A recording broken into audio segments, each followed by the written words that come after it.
There's a number of reasons why the likes of Simon Cowell, Rihanna and other major celebrities flock to Barbados. For starters, they're beaches. With white, soft sand and clear, warm turquoise waters, they're some of the best in the world. Yes, the island really is a tropical paradise, but there's a rich history and vibrant culture to explore, as well as a superb range of water sports.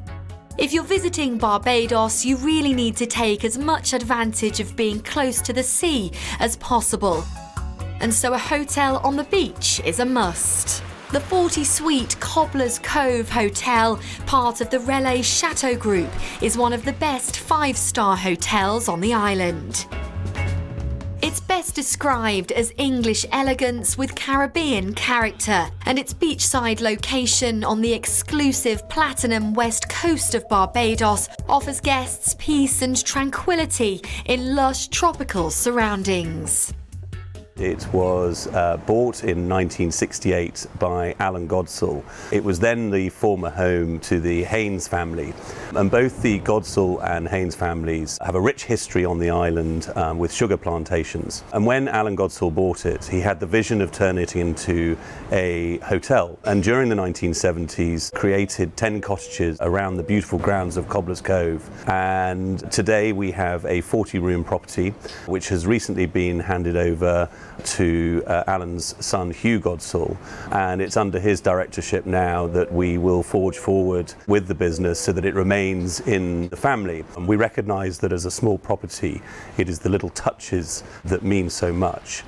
You instantly begin to relax when you arrive here. We are truly lucky to have at the helm in the kitchen Michael Harrison, who is a local Barbadian. He started his career at Cobbler's Cove as a waiter. It's under his stewardship with the rest of the team that the hotel was awarded the BHTA Best Restaurant on the Island 2014, which we were absolutely thrilled about. The food in Barbados is full of flavor, it's full of colors. It really represents what the Caribbean is all about when you speak about flavor and colors, and a lot of our food comes from, I would say, our grandmother's style of cooking, and there are few dishes, many of them that came through slavery or from slavery. For me, I like to experiment a lot with seafood because we have such beautiful seafood in the ocean.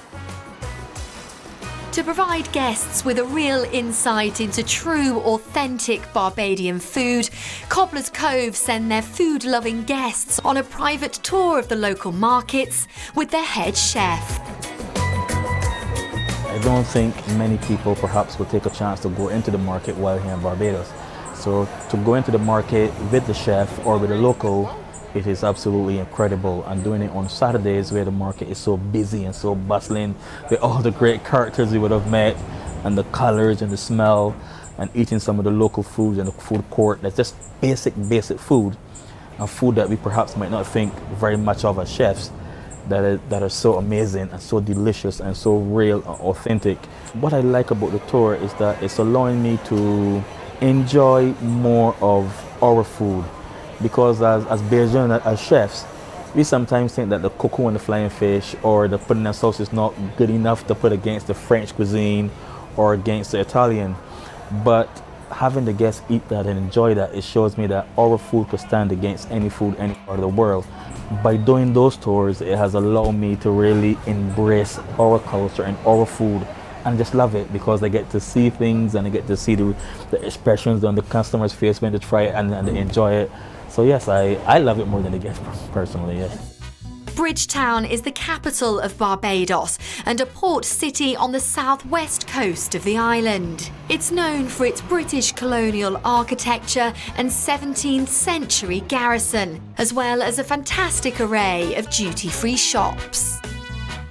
Out of town and dotted around the island, you'll find a number of brightly coloured boutique shops. They're called chattel villages and are built to look like traditional chattel houses.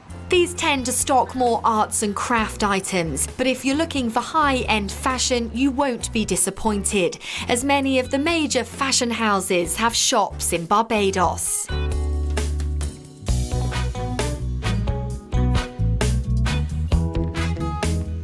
Driving around the island, there's no escaping the sugar plantation history. Sugar canes were first planted in Barbados around 1640, but it was almost 100 years later before the crop was used to produce rum on a commercial basis. Visiting one of the many plantation houses is a must, and at St Nicholas Abbey you'll find the main house has been transformed into a museum.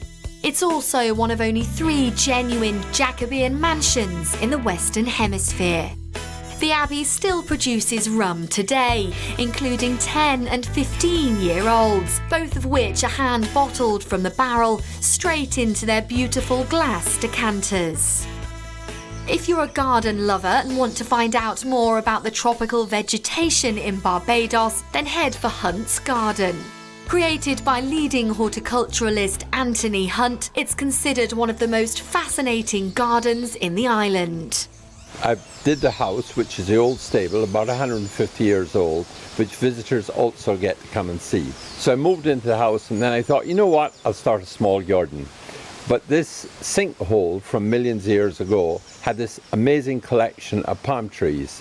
And because all these palms were here and growing wild, planted by the birds, in what was a derelict orchard of 200 years ago, that was the infrastructure. And because it is a big sinkhole, the palms are all different levels. So it created the drama. It was good to look at before I started it. It's a range of tropical plants. Obviously, as I said, the palms make the entire background. Not only are the ones that are indigenous to Barbados, and we're here, I've been importing plants since I was 27. I have the general wonderful tropical things like bromeliads, which are family to the pineapple. They give amazing color all year. We have metanilias, we have anthuriums, a huge collection of heliconias, and of course lots of ferns and everything else.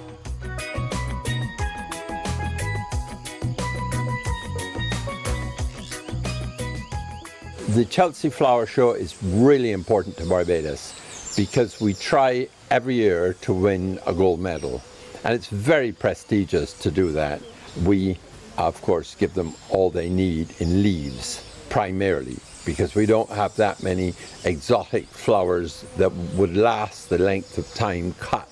A very exciting thing is going to happen. Barbados is hosting the World Flower Ranging Show. And that's going to be a really exciting time for us here because the entire world will be coming to Barbados. And no doubt many of those visitors will be heading to Hunt's Garden, which is set in the lush hills of St Joseph's. Like the island, Anthony's Garden is its own tropical paradise, where you'll find spectacular species blooming, but you don't have to be a horticultural enthusiast to visit. The gardens, split over 3 different levels, are a fabulously inspirational place. And with classical music radiating from almost every corner, it's a magical place to just sit and reflect.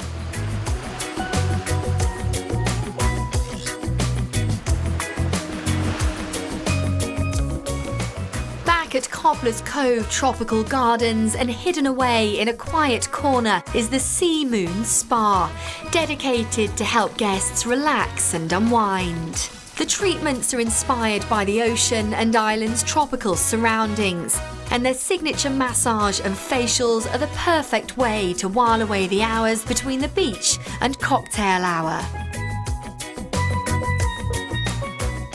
So after your massage at the Sea Moon Spa, grab a sundowner and watch the sunset. Another jaw-dropping location to watch the sun go down in Barbados is the very fashionable Cliff restaurant. Directly overlooking the sea and boasting some of the island's most exquisite food, the Cliff is rated as one of the best restaurants in the world.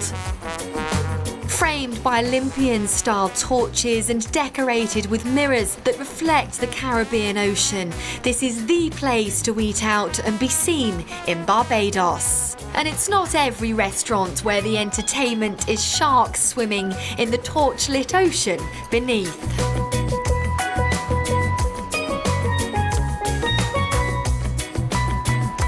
The Cliff epitomizes everything about Barbados. It's stylish and laid back, where life is carried out at a wonderfully relaxed pace. The perfect summer getaway.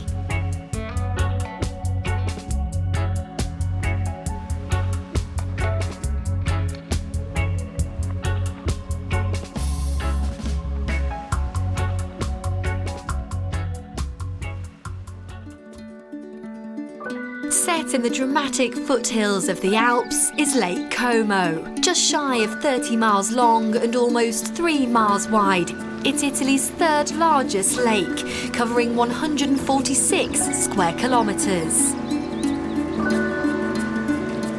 Nestling alongside are private villas and hotels, many with beautiful formal gardens which tourists are free to explore.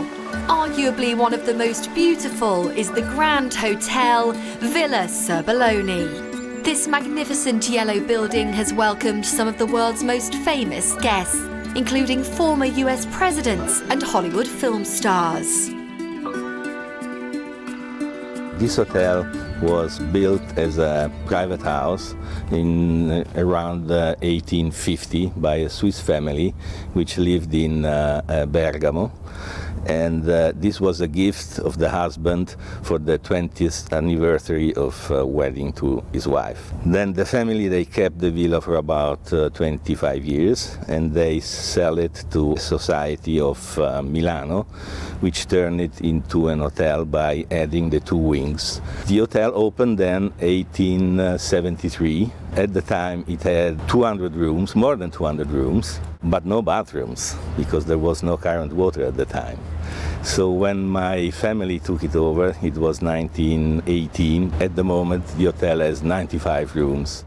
From the outside it looks exactly the same because it is an historical building. It is very difficult to change anything, even to paint the house, so very complicated. The building itself is almost as big as the entire town. The road is not in front of the hotel, so we have a garden, after the garden directly the lake, and we have a private access to the lake, and luckily we have also a garden behind the hotel, so we are in the middle of the town, but in a very green area.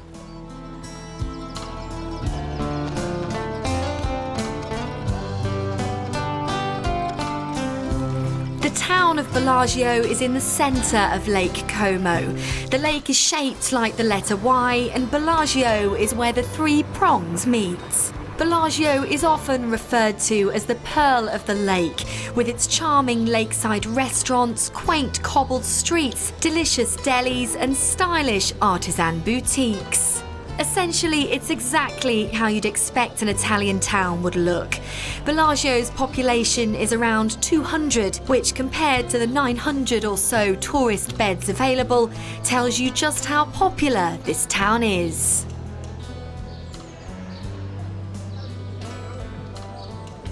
It's one of Lake Como's prettiest towns, and so it's easy to spend hours just pottering around the maze of attractive streets, exploring the town and shops, and of course, alfresco cafes.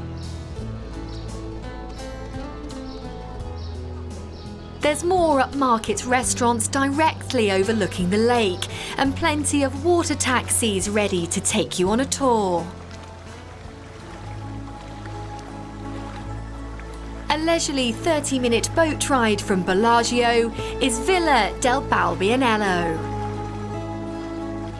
Perched on the tip of a wooded peninsula and surrounded by beautifully manicured lawns, delicate flowers and dramatic terraces, it's one of the world's most beautiful and romantic villas.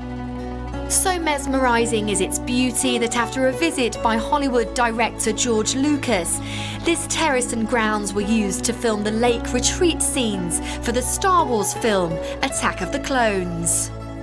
The villa was also used for the most recent Casino Royale James Bond remake, and with such a stunning setting, it's easy to see why directors are eager to shoot here.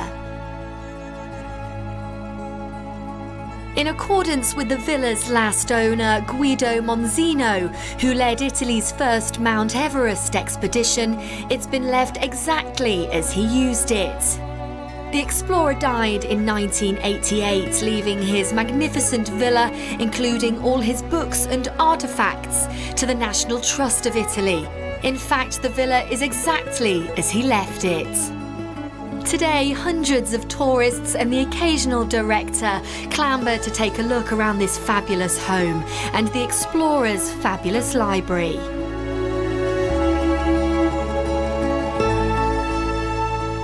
A visit to Villa Balbianello is like taking a step back in time. Map books have been left out on aisles where they were once studied, and the layout of each room frozen in time.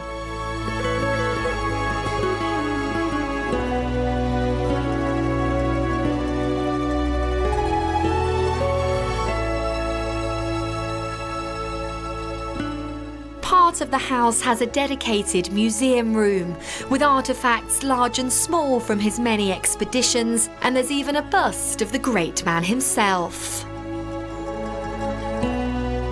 It's a fascinating villa steeped in history and beauty, and an absolute must on your list of places to visit if you're touring around Lake Como.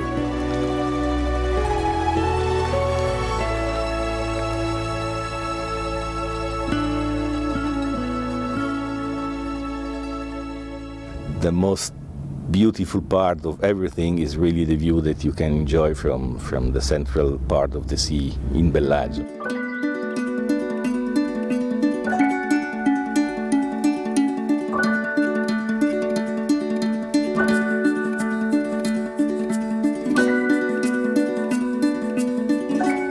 And inside the hotel, I would say that the main lobby, which reminds you of, yes, opulence, but also the way that old artisans were able to work, which is not easy to find anymore.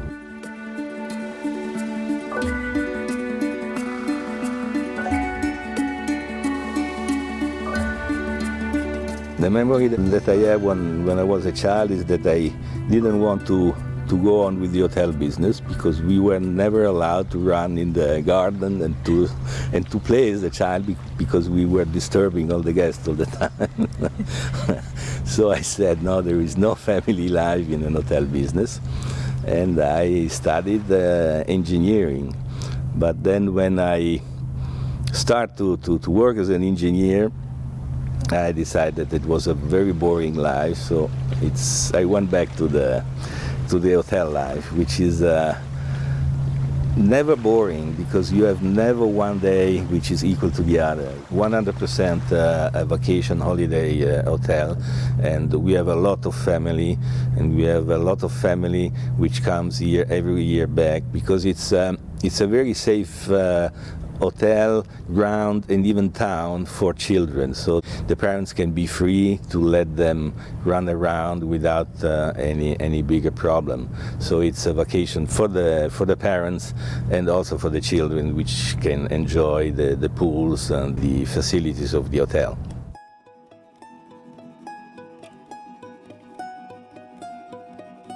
One of the best ways which parents can relax at the hotel is their in-house spa. But with undisturbed views like this out across the lake, an afternoon sunbathing on the hotel's man-made private beach is equally as tranquil.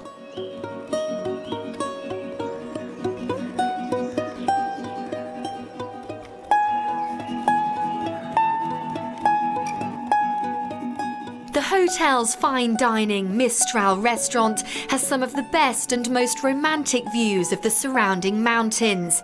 And as the sun sets behind the Alps, guests are treated to live music for pre- and post-dinner drinks.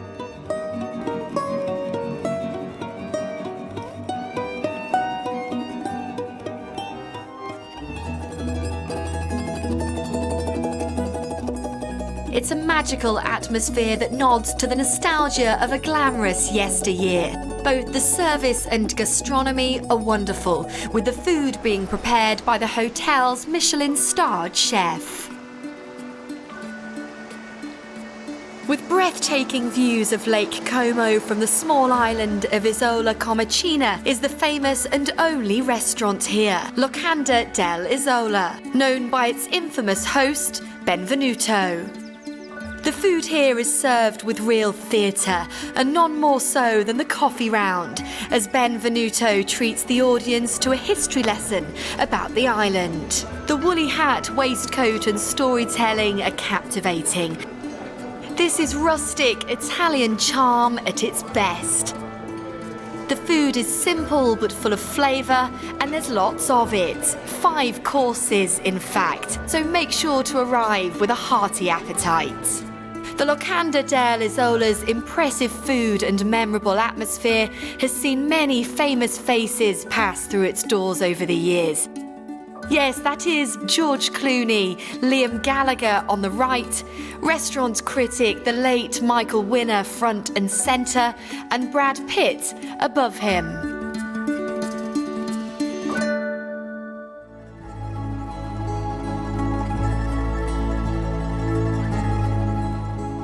If you're looking for a holiday destination that combines breathtaking natural beauty and a sense of escapism, then a trip to Lake Como with its many little islands, quintessentially Italian towns and fabulous food is a great place to start.